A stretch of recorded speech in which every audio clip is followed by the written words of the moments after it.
Hi అండి, welcome to Lakshmi Shiva Tirupati channel. ఈ రోజు మనం టేస్టీ హెల్దీ తోటకూర పకోడీ ఎలా తయారు చేసుకోవాలో చూద్దాము రండి.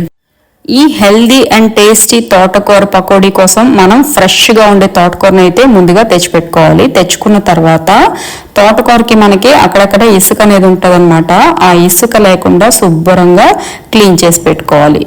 ఇలా క్లీన్ చేసుకున్న తర్వాత మనకి ఎంత క్లీన్ చేసినప్పటికీ కూడా తోటకూర కాళ్ళు అనేవి తీసేయకపోతే మనకి ఇసుక అనేది అక్కడక్కడ అలానే ఉంటుందన్నమాట. కాబట్టి ముందుగా ఆ మట్టితో ఉన్న కాళ్ళు అయితే తీసేసి ఆ తర్వాత మిగిలిన వాటిని ఇలా మనకి లేతగా ఉండేవి అయితే మొత్తం కట్ చేసేసుకోవచ్చు అనమాట. ఇలా చిన్న చిన్న ముక్కలుగా.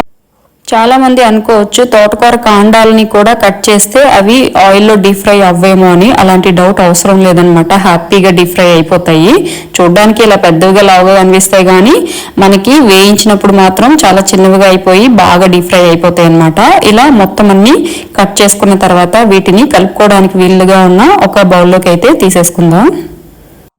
ఇప్పుడు మనం తోటకూర పకోడీకి కావాల్సిన ఇంగ్రీడియంట్స్ ఏంటనేది చూద్దాం రండి.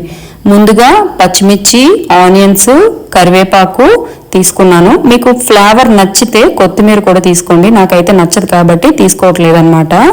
వీటన్నిటినీ కూడా ఇలా చిన్న చిన్న ముక్కలుగా అయితే కట్ చేసేసుకున్నాను. కట్ చేసుకున్న తర్వాత మనం ముందుగా కట్ చేసి పెట్టుకున్న తోటకూర ముక్కల్లోకి 1.5 కప్పు వరిపిండి, 1 కప్పు శనగపిండి, కొద్దిగా జీలకర్ర, అలాగే మనం ముందుగా కట్ చేసి పెట్టుకున్న పచ్చిమిరపకాయ ముక్కలు, ఉల్లిపాయ ముక్కలు, ఇంకా కరివేపాకు వేసుకొని వీటన్నిటినీ కలిసేలాగా కొంచెం వాటర్ పోసుకొని శుభ్రంగా నొక్కి కలుపుకోవాలి. మనం పకోడీ తినాలనుకుని వేసుకునే ముందు ఎంత ఆతృతగా ఎదురు చూస్తామో అలాగే పకోడీ అంతే టేస్ట్గా రావడానికి మనం పకోడీ పిండిని ఎంత నొక్కి కలిపితే అంత టేస్టీగా వస్తుంది అన్నమాట. కాబట్టి పిండిని ఎప్పుడూ కూడా నొక్కి కలుపుకోవాలి.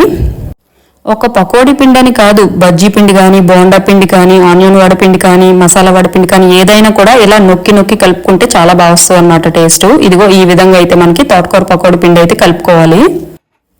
తర్వాత స్టవ్ వెలిగించుకొని ప్యాన్ పెట్టుకొని డీప్ ఫ్రైకి సరిపడంత ఆయిల్ పోసుకొని ఆయిల్ బాగా హీట్ అయిన తర్వాత మళ్ళీ పిండి ఒకసారి బాగా కలిపి మనమైతే ఈ తోటకూర పకోడీ అయితే ఇలా చిన్న వాటిగా స్ప్రెడ్ చేసుకొని వేసుకోవాలన్నమాట. ఇదిగో చూసారు కదా, ఈ విధంగా విడివిడిగా వేస్తే మనకి బాగా క్రంచీగా క్రిస్పీగా వేగి మనకి టేస్ట్ చాలా బాగా వస్తుంది అనమాట. లోపల బయట అంతా మనకి ఫ్రై అయిపోతుంది అనమాట పకోడీ.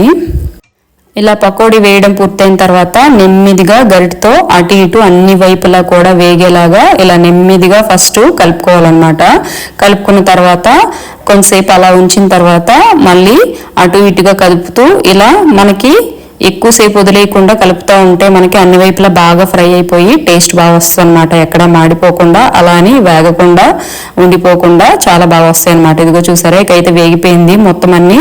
నేను ఒక ప్లేట్లోకి అయితే తీసేసుకున్నాను. చూసారా ఎంత కలర్ఫుల్గా క్రిస్పీగా కనిపిస్తున్నాయో. టేస్ట్ కూడా అద్దరిపోతుందండి. చాలా మంది తోటకూర కూరలాగా కానీ ఫ్రైలాగా కానీ తినడానికి ఇష్టపడరు అనమాట. అలా ఇష్టపడలేని వాళ్ళు ఇలా కానీ చేసుకొని తింటే నిజంగా చాలా అంటే చాలా బాగుంటాయండి. ఒకసారి ట్రై చేయండి. నేను చెప్పడం కాదు, అప్పుడు మీరే అంటారు వావ్ అని చెప్పేసి. టేస్ట్ అయితే నిజంగా అద్దరిపోయాయి. నేను చేసిన పకోడీ అని చెప్పడం కాదు కానీ చాలా బాగున్నాయి. ఓకే, మరి వీడియో ఎలా అనిపించిందో కామెంట్ చేయండి.